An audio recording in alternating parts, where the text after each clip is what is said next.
Aujourd'hui, la météo prévoit une tempête cataclysmique. Déluge de débris rocheux, suivi d'une montée vertigineuse des températures à plusieurs centaines de degrés. Hyper-ouragan, tsunami d'environ 200 mètres de haut, épais nuages chargés de pluies acides. Voilà le temps qu'il fera lorsqu'un gigantesque rocher de l'espace aura percuté la planète Terre. Il y aurait des débris brûlants qui jailliraient du point d'impact en provoquant des tempêtes de feu. Un scénario qui s'est déjà produit et qui peut se reproduire. Aucun endroit sur Terre ne sera épargné par ce colosse. Une telle collision signifierait la fin de l'humanité. Et maintenant, préparez-vous à affronter la pire catastrophe naturelle qui menace notre planète. Notre système climatique est propre à la Terre. D'autres planètes connaissent des tempêtes qui dépassent l'imagination et subissent des conditions atmosphériques auxquelles nous espérons ne jamais être exposés. Mais cela pourrait-il arriver? Et si oui, pourrions-nous survivre à ces périls de l'espace?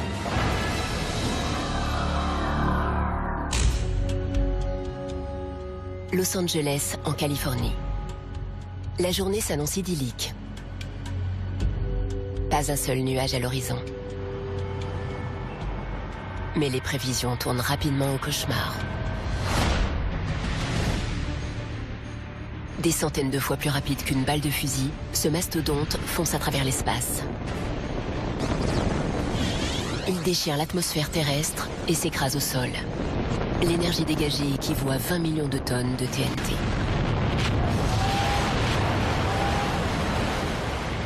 La mégapole de Los Angeles est entièrement rayée de la carte. Et l'hécatombe est loin d'être terminée. En quelques secondes, à environ 600 km au nord, une pluie de vapeur brûlante et de débris rocheux s'abat sur San Francisco. Accompagné d'un séisme monstrueux. Une deuxième ville n'est bientôt plus que ruine. Les répercussions de la collision se font sentir dans tous les États-Unis. Des nuages de suie parcourent des milliers de kilomètres et même New York est recouverte de particules noires. Ces événements n'ont pas eu lieu, mais pourraient survenir si la Terre était la cible d'un gros météore, l'un des aléas les plus meurtriers de la météo spatiale. Penser le météore comme un facteur météorologique ou climatique est tout à fait pertinent. Quand on a des pluies incessantes de pierres et de glace, entrecoupées d'averses, ça relève bien du phénomène météo. Pour comprendre cette menace qui plane sur nous, il faut se replonger dans le passé. Les météores font partie des plus redoutables forces de la nature. Durant des milliards d'années, ils ont causé les pires intempéries possibles et les prévisionnistes affirment qu'ils recommenceront tôt ou tard. Aujourd'hui, l'essentiel des vestiges rocheux du système solaire primitif se trouve dans la ceinture d'astéroïdes entre Jupiter et Mars. Mais parfois, quand l'un d'eux en est éjecté, ils se dirigent alors droit vers la Terre.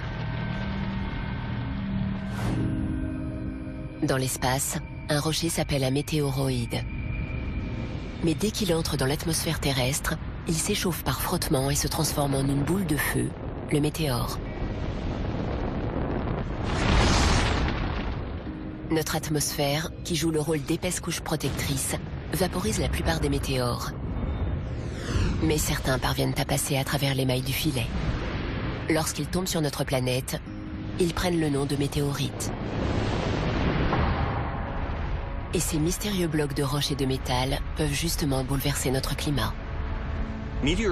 Les météores réchauffent considérablement l'atmosphère en y déposant de la poussière pendant longtemps. À court terme, ils ont donc une incidence très importante sur la météo, mais aussi sur le climat à plus long terme. Depuis la formation du système solaire, la Terre et les autres planètes telluriques ont été bombardées par des millions de corps célestes. Aujourd'hui, moins de 200 cratères d'impact sont encore visibles à la surface du globe. Le vent, la pluie et la neige ont effacé la plupart de ces épisodes violents. Mais nous pouvons recenser les cratères sur notre voisine, la Lune, pour avoir un aperçu du nombre de chocs subis par la Terre autrefois. La Lune ne possède pas d'atmosphère, ni de climat, ni d'érosion. Il suffit de regarder sa surface pour voir sa cratérisation. Sur Terre, impossible d'oublier que les corps célestes constituent une réelle menace. Au cours des dernières décennies, des cinéastes amateurs les ont même filmés en train de s'écraser.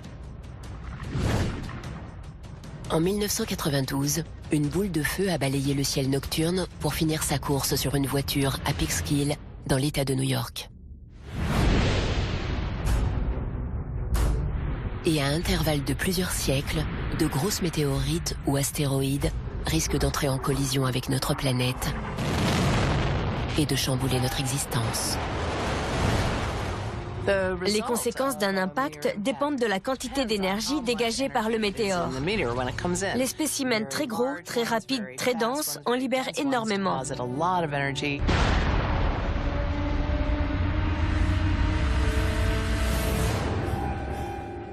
L'astronome Michael Michna étudie le potentiel destructeur de différents types de météorites. Il lâche des sphères de densité et diamètre divers afin d'observer les cratères formés dans le sable.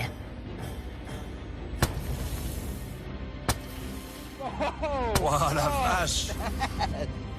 Allons voir les dégâts de plus près. Voyons voir ça. Ça m'a l'air super. Le cratère de la bille d'acier, très dense, n'est pas beaucoup plus grand que la bille elle-même. Par contre, la boule de bowling laisse une trace conséquente. Le cratère formé est bien plus large que la boule, comme on pouvait s'y attendre. Le diamètre du cratère d'un corps céleste est généralement 10 à 20 fois supérieur à celui de l'élément de frappe. Passons à la plus grosse sphère, le Medicine Ball. Il a fait beaucoup plus de dégâts que les autres. Le cratère a un diamètre nettement supérieur à celui de l'élément de frappe. Et il est aussi bien plus profond, car le Medicine Ball est très très dense. Un corps céleste qui aurait les mêmes caractéristiques et un diamètre entre 1500 et 3000 mètres produirait un cratère suffisamment vaste pour détruire une ville entière.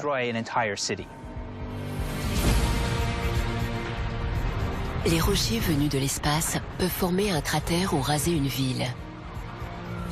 Et ils peuvent surtout déclencher un désastre climatique qui dépasse l'imagination.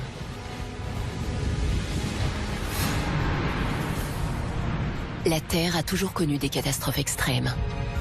Ouragans, séismes, tsunamis, incendies de forêt. Mais imaginez qu'elles se produisent tout en même temps aux quatre coins de la planète.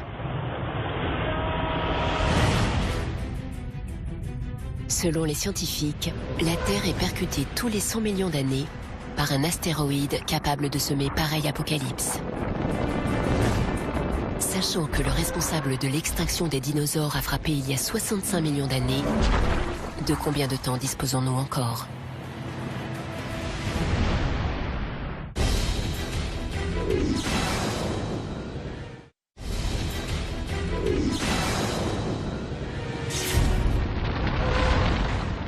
« 65 millions d'années plus tôt, notre planète a reçu un coup fatal.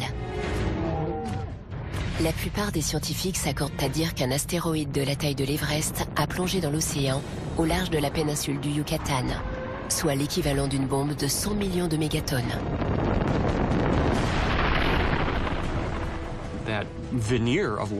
La pellicule d'eau s'est soulevée et un énorme tsunami a submergé la péninsule sur des dizaines, voire des centaines de kilomètres le long de la côte. On en a la certitude car des dépôts de fossiles du golfe du Mexique, au large du Texas, contiennent des sédiments provenant de l'intérieur des terres qui ont été charriés jusque-là. Tandis que des vagues meurtrières déferlent sur le rivage, des débris rocheux jaillissent du fond de l'océan. Sous l'impact, propulsés dans l'atmosphère, ils retombent en pluie ardente. La surface de la Terre devient instantanément une véritable fournaise.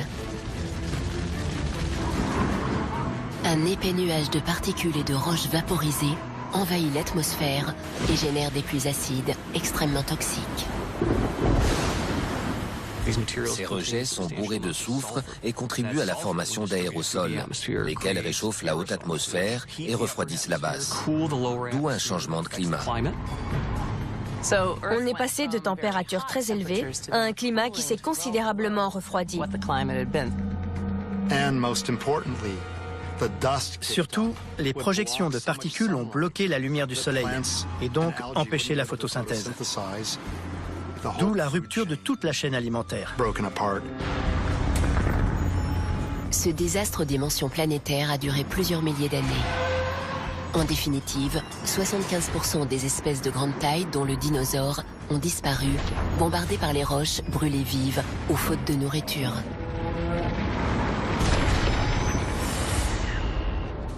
Quel dinosaure dominait l'Amérique du Nord? Les tyrannosaures. Que leur est-il arrivé? Ils ont probablement été carbonisés par l'impact. Si un astéroïde de même taille frappait de nouveau, l'homme risquerait de connaître le sort du T-Rex. Si un tel impact se reproduisait au Yucatan, des ouragans se déchaîneraient sur quasiment 2000 km dans toutes les directions. Des raz-de-marée inonderaient l'ensemble des régions côtières. 2 heures après l'impact dans le Yucatan, et environ 2500 km plus au nord, une pluie incandescente s'abattrait sur la ville de New York. Ces rafales de débris faucheront tout sur leur passage, comme des mitrailleuses. Une première salve qui sera meurtrière. La chaleur intense suffira à embraser journaux et feuilles mortes. Ensuite, le souffle pulvérisera les vitres.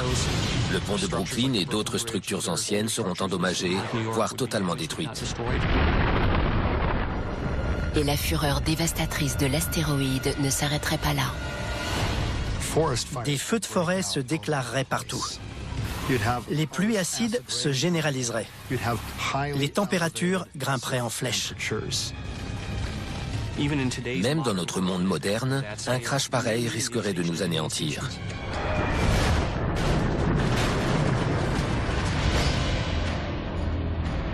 Le prochain Armageddon ne devrait pas avoir lieu avant encore 35 millions d'années. Mais ce ne sont que des estimations approximatives. Comme la dernière extinction massive remonte à 65 millions d'années, on pourrait imaginer avoir encore un répit de quelques dizaines de millions d'années. Mais en fait, ces phénomènes n'ont rien de régulier. C'est pourquoi on redoute que l'échéance ne se rapproche dangereusement. Il est fort probable qu'un astéroïde capable de provoquer une extinction massive heurtera de nouveau la Terre. Mais ce sont surtout les milliers de plus petits rochers qui doivent nous inquiéter. Il y a un siècle à peine, notre planète a vécu une rencontre d'un type détonnant. Le 30 juin 1908, une explosion retentit au-dessus de la lointaine forêt sibérienne, sur les bords de la Tunguska. Le souffle infernal rase et carbonise 80 millions d'arbres dans un périmètre vaste comme 3 fois la ville de New York. L'événement de la Tunguska demeure inexpliqué durant des décennies. Aucun cratère, pas le moindre fragment de météorite ne sera retrouvé. Les rumeurs les plus folles circulent, dont une attaque d'extraterrestres. Mais en 1945, l'explosion atomique d'Hiroshima livre enfin de surprenants indices. Les scientifiques découvrent que de petits corps célestes peuvent exploser dans l'atmosphère à l'instar d'une bombe nucléaire. La force est telle qu'ils se désagrègent avant même de s'écraser au sol. Et l'énergie libérée dans l'atmosphère est plus ou moins comparable à celle d'une ogive nucléaire.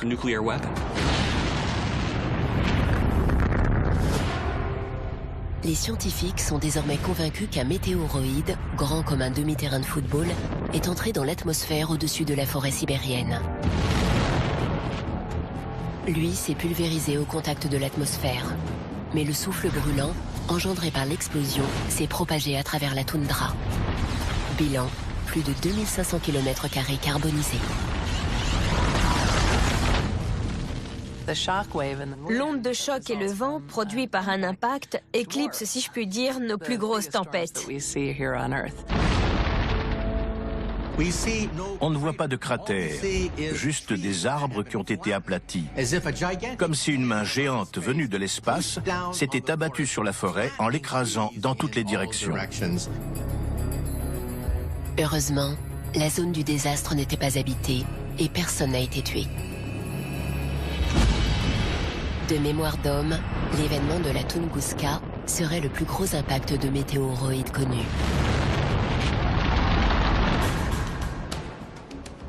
Mais si un rocher de même diamètre se désintégrait au-dessus d'une ville, cela sonnerait comme un coup de tonnerre pour les habitants. La radiation infrarouge serait suffisante pour brûler la plupart des objets à la surface du sol. L'onde de choc frapperait une fraction de seconde plus tard. Elle renverserait les bâtiments.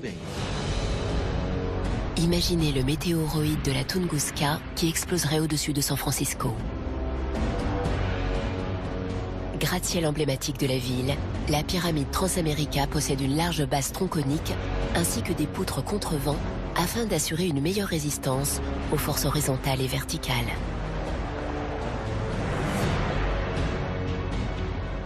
Pourtant, même elle ne sortirait pas indemne de la violence du choc. Prenez la tour Transamerica. Toutes les vitres et les parois en verre seraient soufflées par l'onde de choc que produirait l'impact. Elle resterait peut-être debout, mais les dégâts seraient colossaux. Béton cassé, éclaté, acier tordu, déformé. Car ce serait une explosion d'une force incroyable.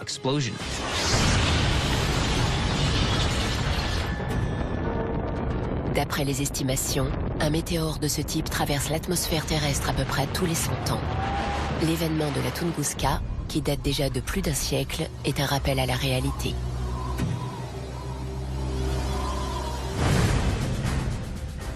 Vu l'extrême importance de l'enjeu, la NASA surveille de très près quelques 5000 astéroïdes potentiellement dangereux.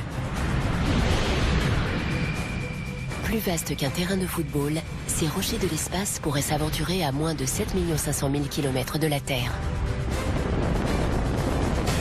L'agence spatiale a créé un site web où sont répertoriés les risques d'impact, une sorte de système d'alerte précoce, comme pour les tsunamis, tornades et ouragans. Quelques-uns ont des orbites qui croisent celles de la Terre. Tôt ou tard, ils croiseront notre orbite au mauvais moment et on sera percuté par un de ces géocroiseurs. Ça s'est déjà produit et ça se reproduira. Comme l'eau recouvre 75% de la surface de notre planète, un astéroïde a plus de probabilité de tomber en mer. Mais ce n'est pas une bonne nouvelle pour autant. L'impact pourrait en effet déclencher des vagues 30 fois plus hautes que les récents tsunamis qui ont frappé le Japon et l'Indonésie. S'il se crache dans le tsunami qui cause le plus de dégâts, pas les vibrations de la croûte terrestre. La Terre ne pouvant vivre avec une telle épée de Damoclès, des technologies pointues sont actuellement élaborées pour prévenir une collision. Ma méthode préférée, c'est le tracteur de gravité. Il suffit de garer un vaisseau spatial à côté de l'astéroïde et d'utiliser l'attraction qu'ils exercent l'un sur l'autre pour modifier lentement sa trajectoire au cours des années et le détourner de la Terre. Comme pour toute catastrophe naturelle, le nerf de la guerre n'est autre que le temps, car organiser une contre-attaque peut prendre des années, voire des décennies. Et il existe des millions d'astéroïdes dangereux qui n'ont pas encore été détectés. C'est maintenant qu'on doit mettre au point des technologies pour aller sur les astéroïdes, pour comprendre leur composition et trouver comment les dévier afin d'éviter une collision catastrophique. L'avenir de notre planète est loin d'être assuré. Si nous ne tenons pas compte des avertissements, un rocher de l'espace pourrait se transformer en tempête qui décimerait l'humanité.